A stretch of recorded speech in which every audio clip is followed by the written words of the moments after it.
We now move into one of the world's leading mining jurisdictions as ranked by the often quoted, much respected Fraser Institute, and that would be the province of Quebec. We have with the Northern Miner, I'm going to hold it up here because this recent edition not only highlights what's going on in Chile, but also some great stuff on Quebec with a Quebec feature and our editor-in-chief, the excellent Alicia Hyatt, a really strong commentary here. Timing is finally right for Quebec's lithium miners. Alicia points out how Quebec is one of the few jurisdictions that has really plotted out from mine to downstream what their entire EV battery strategy is going to be and how that affects lithium miners. We have a couple projects, one about to go into production in Quebec on lithium and another run right on the heels. Namaska's Wabuchi is coming back again. So lots to talk about, lots going on. We have our very own Henry Lazenby to lead the conversation. Did such a wonderful job yesterday speaking with Dr. Aaron Bobicki about hydrogen. Welcome back, Henry. Let me tell the audience who is tuning in today for the first time that maybe isn't familiar with you, but they should be because he's one of the top mining journalists on the planet. He's an international journalist with over 10 years of experience. He's headed up North American focused resource news desk for different multinational media houses. We brought him over from the Mining Journal. Back in his native South Africa, he was an award-winning community journalist before the B2B space exposed him to mining, and I guess he got bit by the bug, as so many of us here have. Besides frequent visits to mining and exploration project sites and participating in industry conferences, Henry specializes in covering the North American and international mining exploration and metals markets. He's based in Vancouver, and he produces content not only for Northern Miner, but also our very own mining.com. Henry, welcome back to the Global Mining Symposium. How are things going for you today? Good morning, Anthony. Things are very well, thank you. I'm looking forward to this interesting discussion.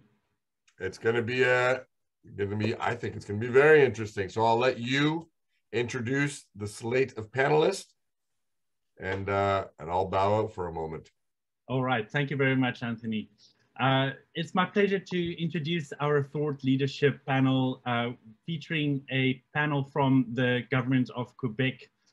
Joining us today is Jonathan Lafontaine, the Mining Exploration Activity Monitor with the Quebec Ministry of Energy and Natural Resources. He started in his current role in August 2020. Lafontaine graduated with a bachelor's in geology from Laval University in 2001, which included an academic exchange with the University of Alberta. He graduated with a master's in geology from the University of New Brunswick in 2007. Jonathan began his professional career in Saskatchewan with an uranium exploration and mining company and pursued professional interests as a geologist in New Brunswick, Quebec, and Saskatchewan. Amongst his successes, he contributed to the discovery of the Matoush uranium project, which was crowned Quebec's Discovery of the Year in 2008. Between 2013 and 2020, he has assumed several different roles in the fields of corporate development and mining investment, and he managed several committees in the field of hydrogen standardization at both the international and Canadian levels. Joining Jonathan is Christian Goulet, system lead for the ministry. He joined the ministry in 2002 as a mapping technician. Shortly after, he joined the GESTIM application team, which manages the mining title cadastre system as a customer service representative. His knowledge of the system allowed him to join the development team in 2006. Since 2009, he has been a system administrator working on the maintenance and development of the system. Joining him is James Moorhead, the Mining Ministry's resident geologist. He has worked since 1988 at the Mining Division, first as a mapping geologist and then as the resident geologist for the Val d'Or office. Since 1995, he has worked as the scientific advisor at the Directorate of geoscientific knowledge acquisition, where he coordinates the yearly geoscientific surveys, the 5-year planning of these programs, and research projects for in collaboration with universities. He graduated with a bachelor and master in geological sciences from McGill University in 1983 and 88, respectively. Lastly, but certainly not the least, we've got Vincent Fréchette, mining engineer with the Quebec Ministry of Energy and Natural Resources. Vincent has graduated with a bachelor's degree in mining engineering from Laval University in 2010. He has been working with the ministry for more than 10 years now, and one of his main responsibilities is to work closely with different mining companies and help them navigate through Quebec's Mining Act, especially in getting extraction rights and other authorizations. It's a pleasure to have you with us today, gentlemen. Welcome. Thank you, Guy. Thank you. All right. So let's start off the conversation by examining Quebec from a 40,000-foot level as an investment, an international investment destination, perhaps directed at you, James, as the geologist in the house. Would you kindly provide us with an introduction to Quebec as a mineral investment powerhouse, describing some of the mineralogical potential of the province and what that means in the context of the critical minerals and energy revolution we are witnessing at the moment? Do bear in mind, we'll get back to you a little later to dig into these in a little bit more detail.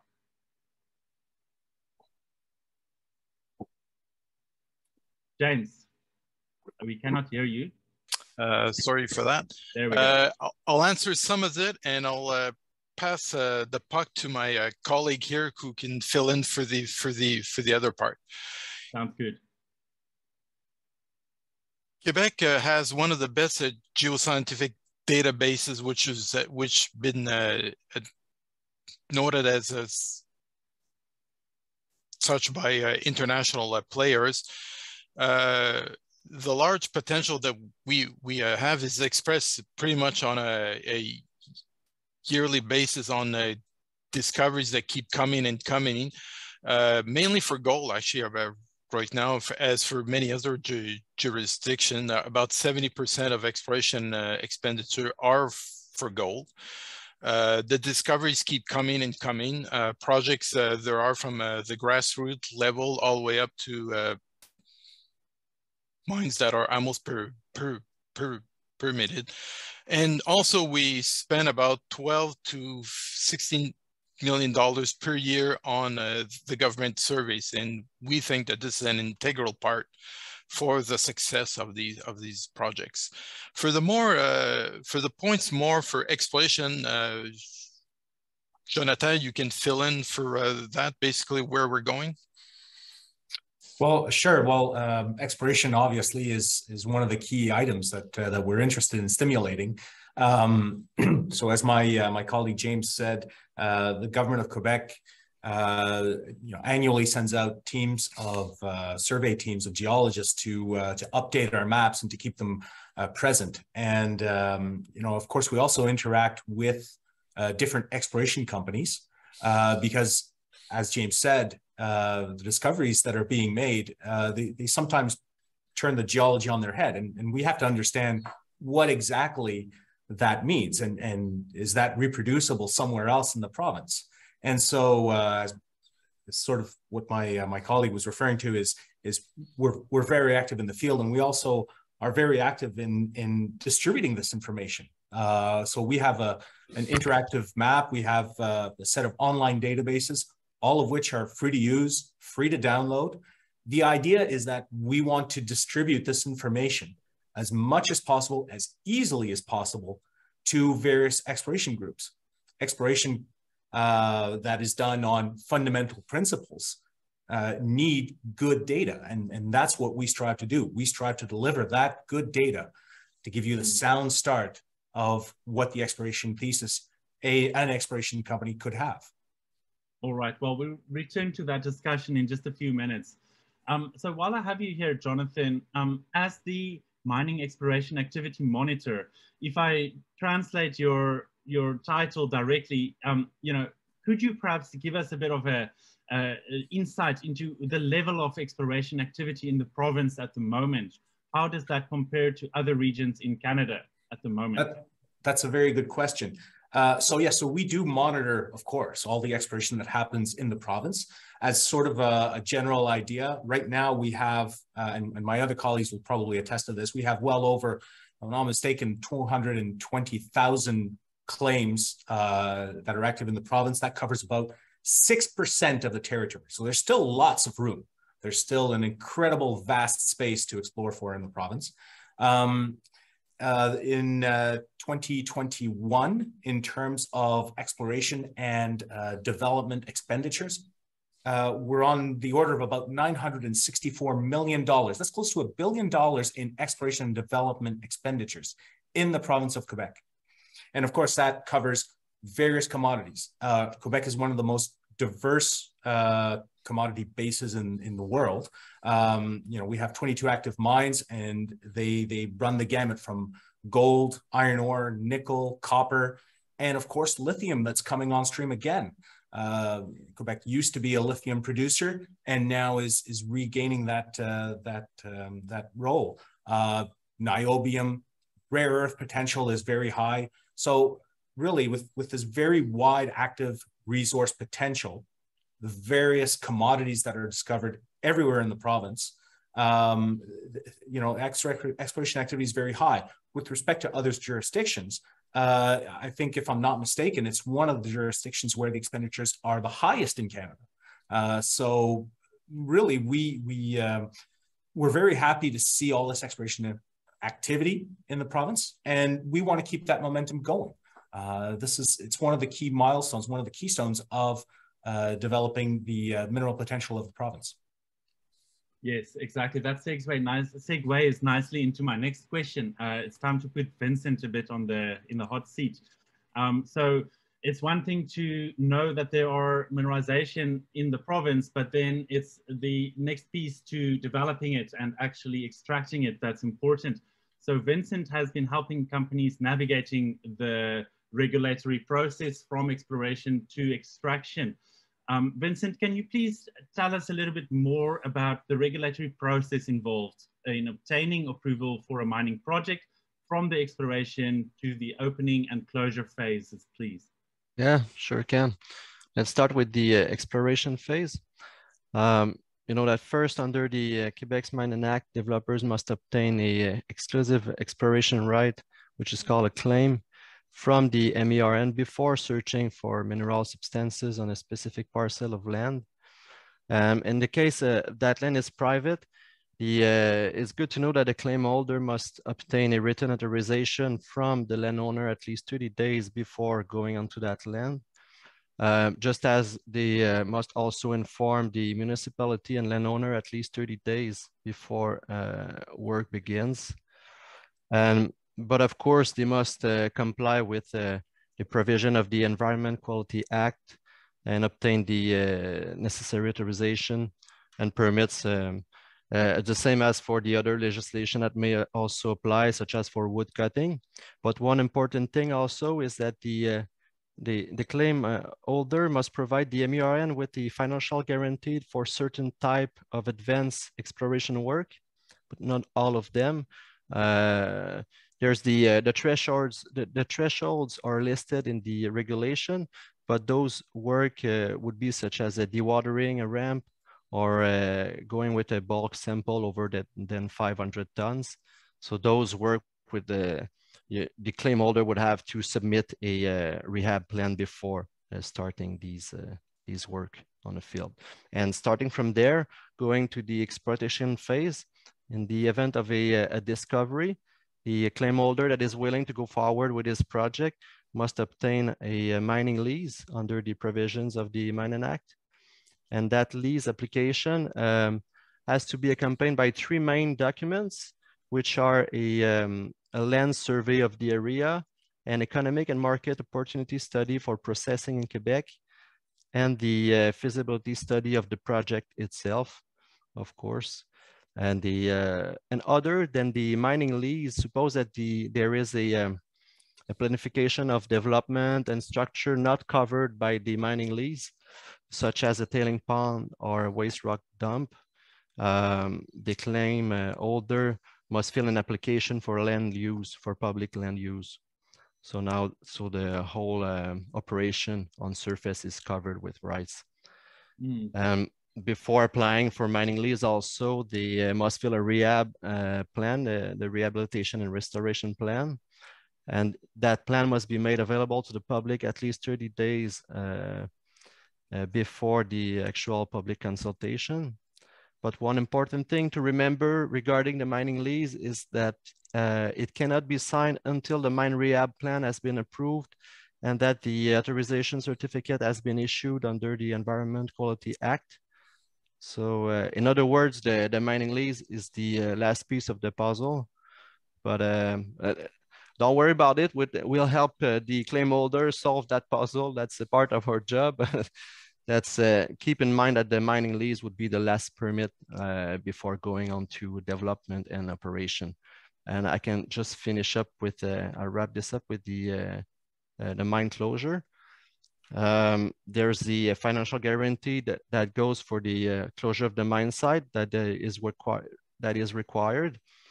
And the guarantee must be paid in 3 installments, and the first payment, which represent 50% of the guaranteed, must be made within 90 days of the plan's approval, and each subsequent payment, which represent 25% each, must be made on the anniversary of the plan's approval. So within less than 2.5 years, the guaranteed will be paid in full, but that's within 2.5 years of the plan's approval. Okay. So that's, yeah, that wraps it up pretty much, but that's of course a general overview from the MERN point of view. Okay, well, that seems like a pretty, involved process to get a project going from exploration to mine. So is the Quebec government undertaking any processes internally to perhaps reduce or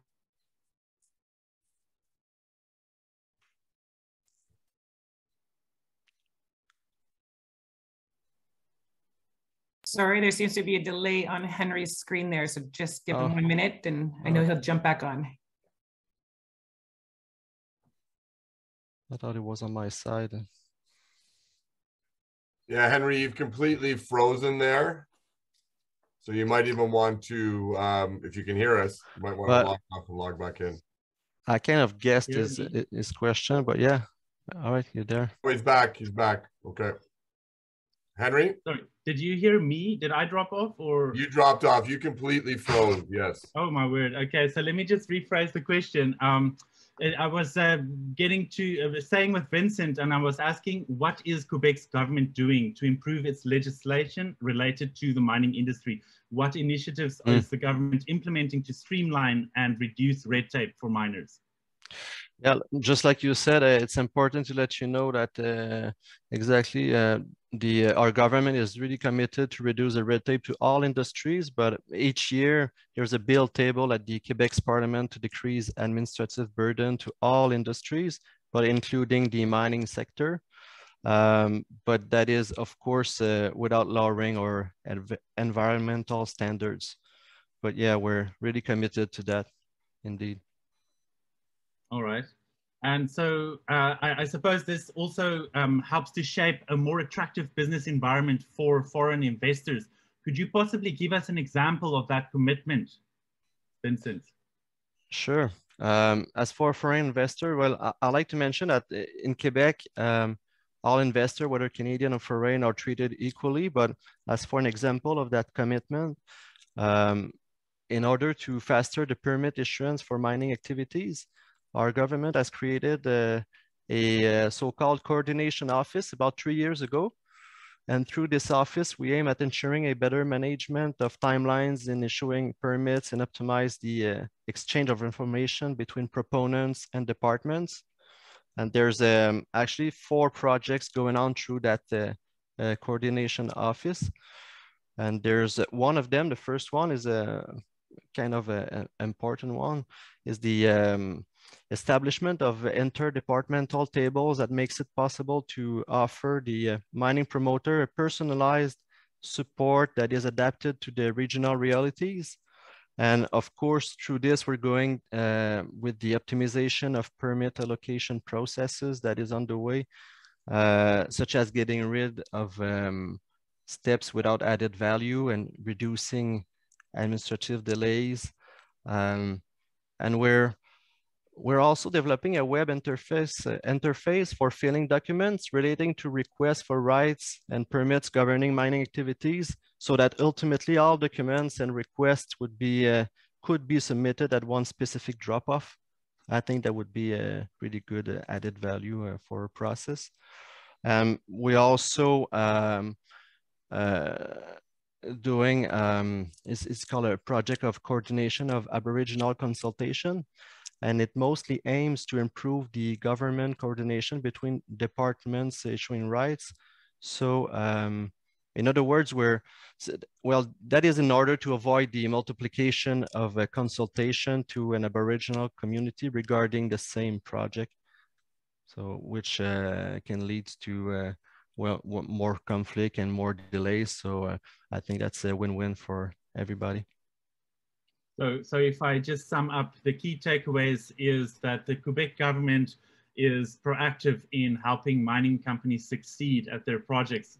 Quebec wants mining. Yes, yes. And maybe I can just wrap it up with the coordination office and how it works a bit, if you don't mind. Well, through that coordination office, like I told you, we've put in place a customized approach with companies to secure and accelerate projects. And this is mostly done at the regional level, where most of the authorization and permits are issued. And I feel that this way of doing helps proponents to know more about their own roadmap and different governmental requirements. And it also helps us to see what's coming on our side and allocate more resources consequently before, spending too much time on a mining lease request and wasting a few weeks of the timeline. For example, just yesterday, I went on a exploration site up north, and I met with my colleagues from other ministries, and the exploration company there gave us a tour of their site, and we had a look at the bulk sample operation going on there. And afterward, we sat at the table and we discussed the next step and the permits needed. And yeah, it allows us to make sure that everyone's at the same page, all the ministries and the government. And it sure helps the company move their project forward, because we all work with the same information at the real time. At the yeah, I really feel that mining companies so far seems to really appreciate being part of that coordination office process, and I keep hearing good comments about it. And promoters just have to request such a service, and we're provided to them gladly. Okay, well, thank you very much for providing that detail. Let's turn the conversation over to Christian, and who is managing the cadastre system. Christian, Quebec has this very advanced mining title management system, all digitized. Would you please tell us more about how the mining titles management system is conducted in Quebec, and how juniors and explorers can use this and benefit from the system in place? Yes, pardon. Yes, Gestim has been online since 2000. Since then, pretty much all of our farms, apart from a couple ones, for the management of mining titles, is mostly computerized. People can access Gestim 24 hours a day, 7 days a week, and all of this is in real time. There are two main uses for Gestim. The first one is consultation of the public register of real and immovable mining rights of Quebec. People can consult mining titles by doing descriptive searches, and also consult the interactive map, which contains many layers of information, such as mining titles, agreements with First Nations, surface mineral substances, mining sites. We also provide information coming from CGM, which is the geological information. There's the second component of GESTIM is the transactional component, which is which contains forms like map designation, where companies, prospectors, and pretty much anyone can go online and acquire claims by map designation, and they can also do the management of their titles through GESTIM, such as claim renewal, work declaration form, annual reports of material extraction, and delegate a manager for their titles. We tend to make more forms available in the upcoming months and years to have a complete electronic service offer. And behind GESTIM, there's the internal system that is called ODM, which stands for Octroi de droit minier, granting of mining rights. It serves as the tool for the analysis, processing, and rendering of decisions on requests affecting the register.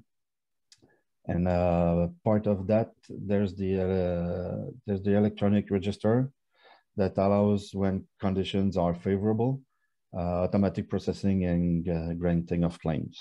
Thus, this allows a significant reduction of processing times.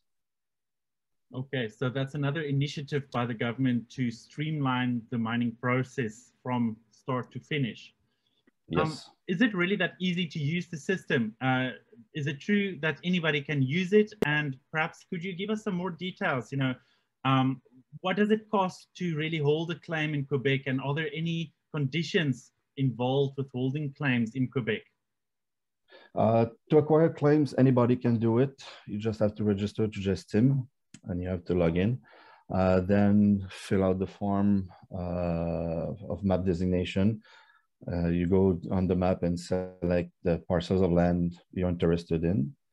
Then it costs around $50 to $60 for, it all depends on the surface area.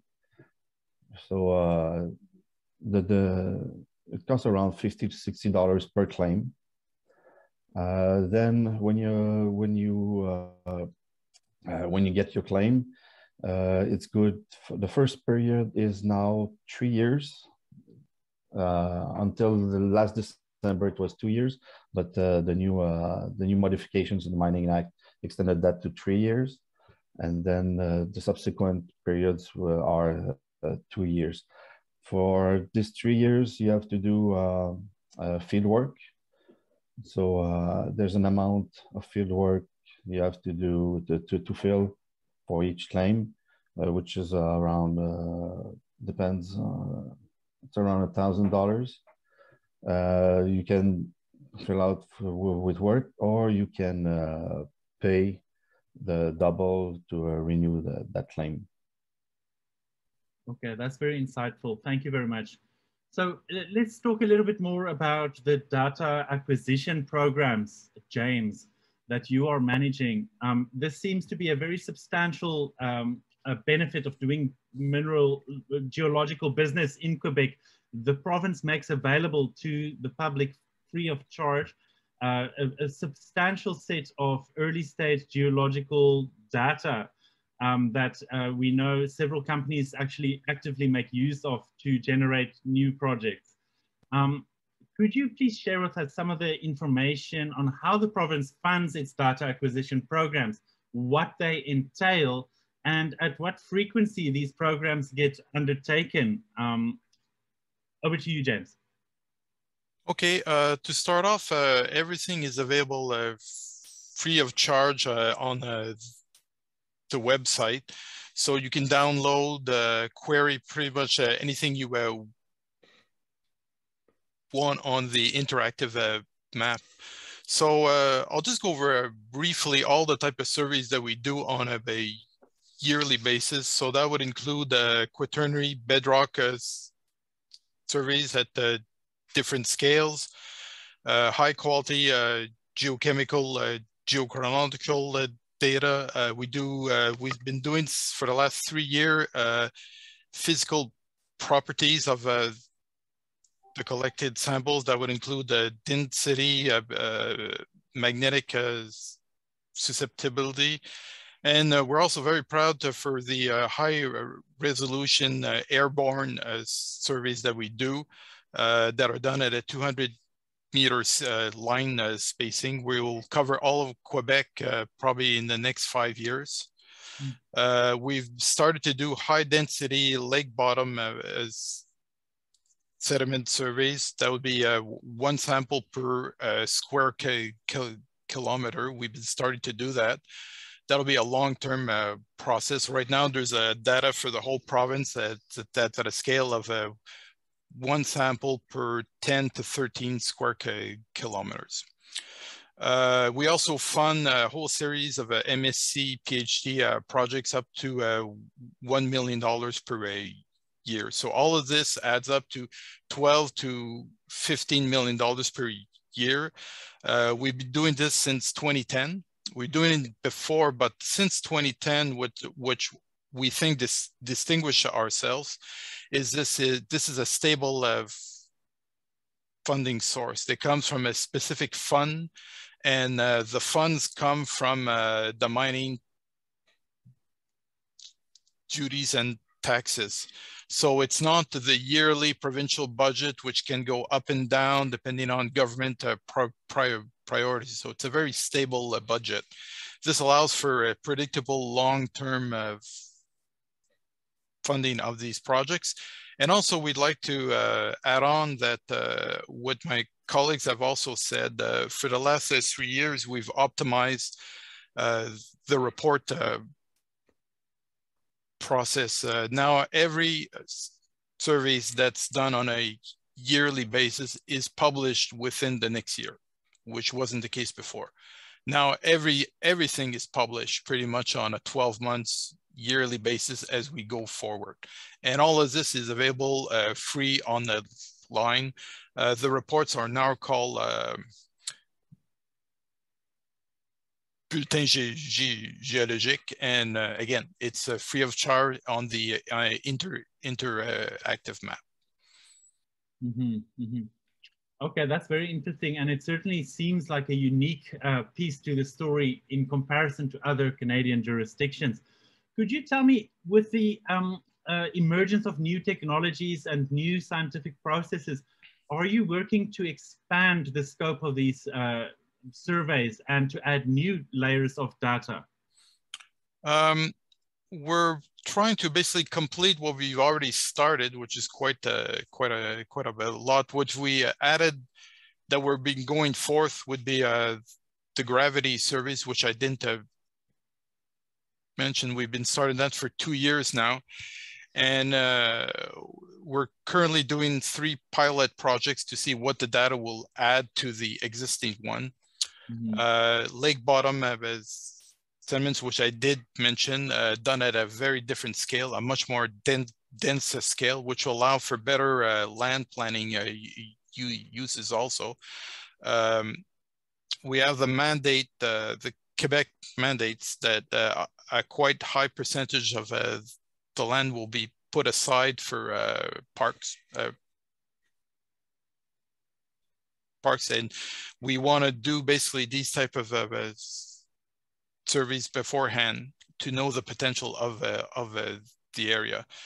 Also, rock physical properties that will be collected. We've been doing that for 2 years now. That will basically allow for much more constrained inversions of the geophysical data sets that we make available.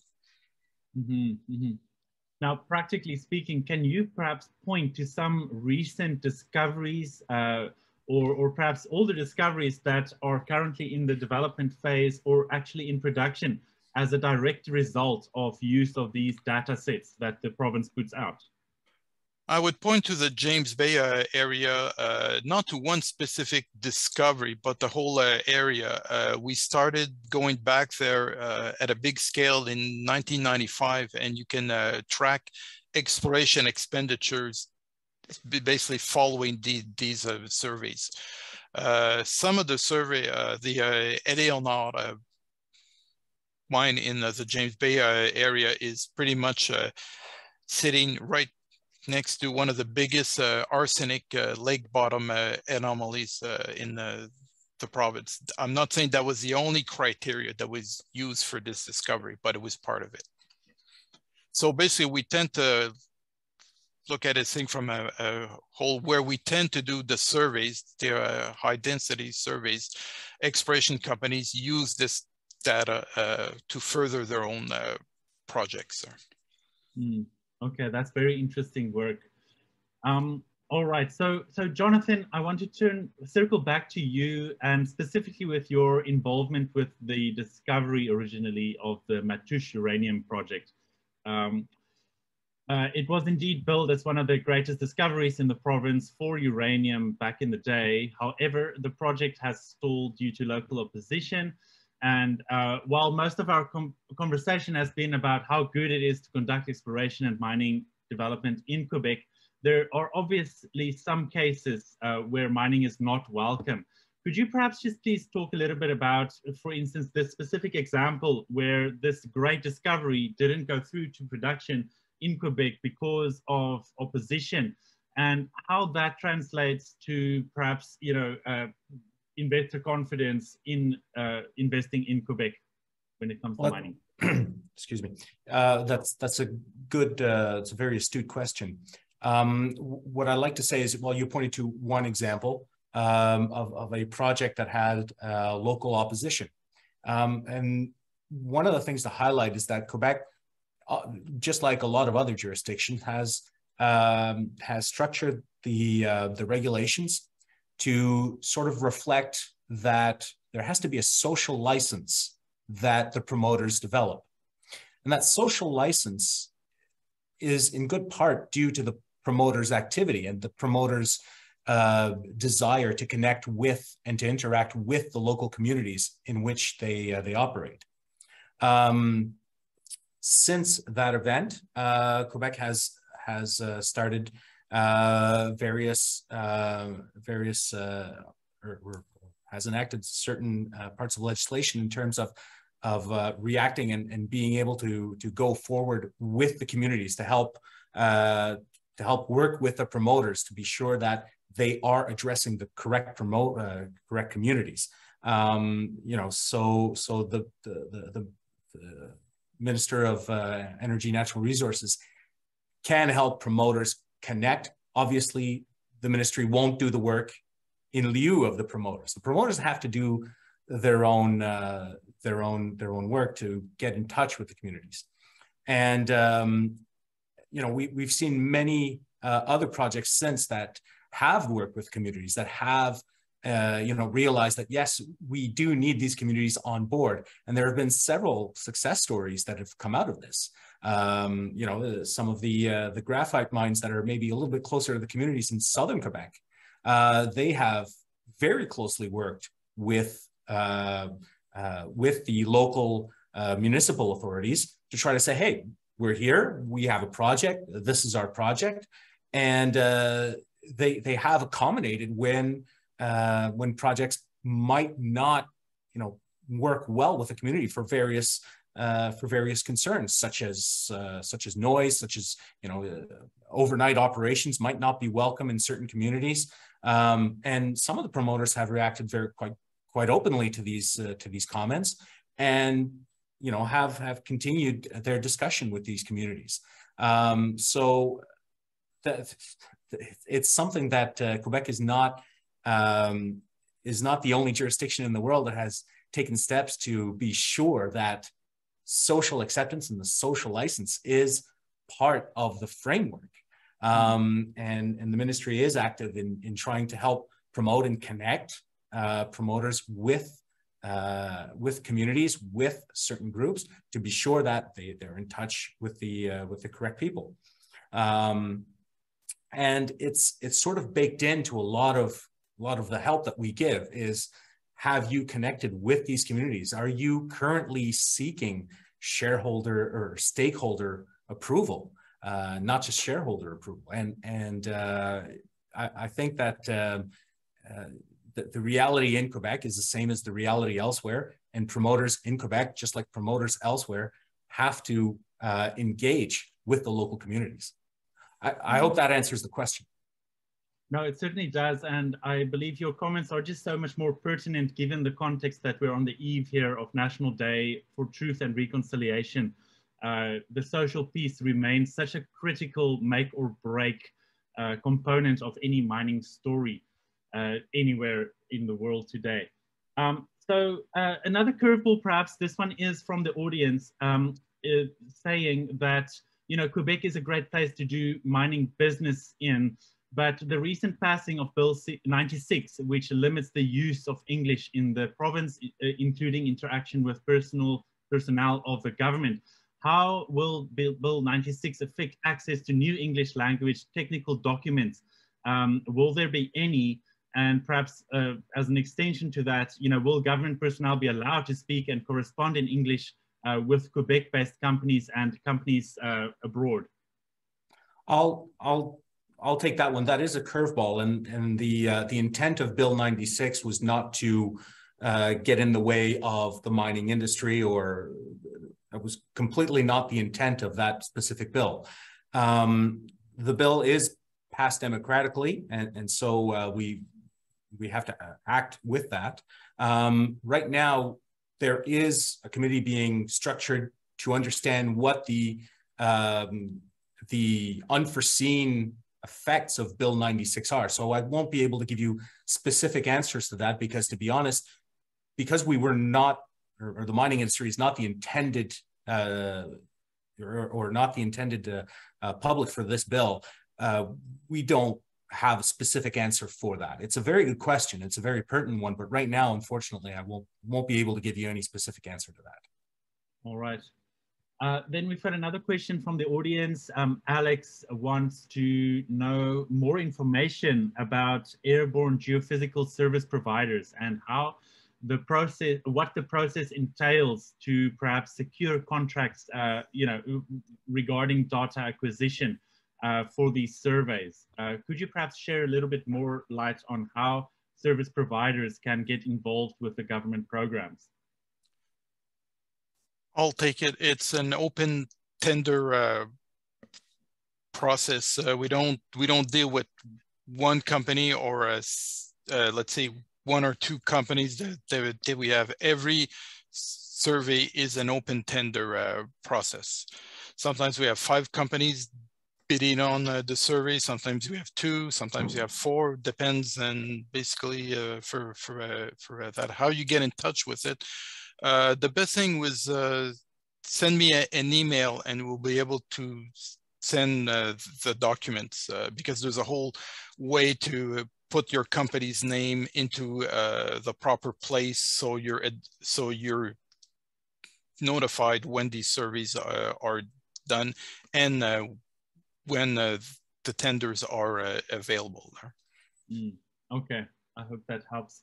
And then we've got another question from Harold, who wants to know what percentage of mining profits are allocated to community development in Quebec.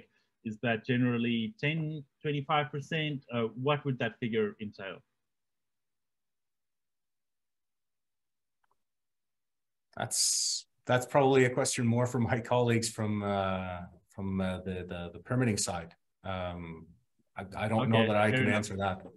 Yeah. Well, I don't believe there's a specific percentage for it, but it probably comes from agreement with the company itself, and each agreement is different from one another. But as far as I know, there's no specific percentage of money that is distributed through to communities. It really goes like, it's different from a project to another, and usually the government does not get involved in such agreements. We have to consult, suppose that there's an Aboriginal community that is concerned, we have to consult them and take their comments into account, and sometimes deal with the mining company to get these concerns resolved. But we're certainly not getting involved in those compensation. No. Okay, fair enough. All right, and then in conclusion, I'd like to open the door to any of the panelists to provide some closing remarks. Is there anything else that we should have discussed when it comes to considering exploration, mineral development, and mining in Quebec that we should have spoken about? Well, if you leave me the space, I'd like to say that Quebec has structured a series of crown corporations and various programs to really accompany explorers all the way through development into production. We really look at everything. So, for example, La Société Plan Nord, which helps organize infrastructure development in the north, Investissement Québec, which helps finance projects that have come up to a near-term mining level. We have, SOCAM, which is a government crown corporation that looks at exploration and that partners with companies that come from outside of the province as well. And we have so many organizations that the government has set up to really help and stimulate exploration, development, and mining in the province. And there's too many to list off the top of my head, but really the government is very well involved in the mining industry. Mm-hmm. Excellent. All right, so that's all we've got time for this session. That was a panel from the Quebec government outlining plenty of reasons why Quebec remains a top tier in mining investment jurisdiction. Thank you very much, gentlemen. And I'll send it back to you, Anthony. Thank you very much, Henry. Thank you to all of our panelists. Very great deep dive on everything that's going on in Quebec. Excellent stuff. Thank you all.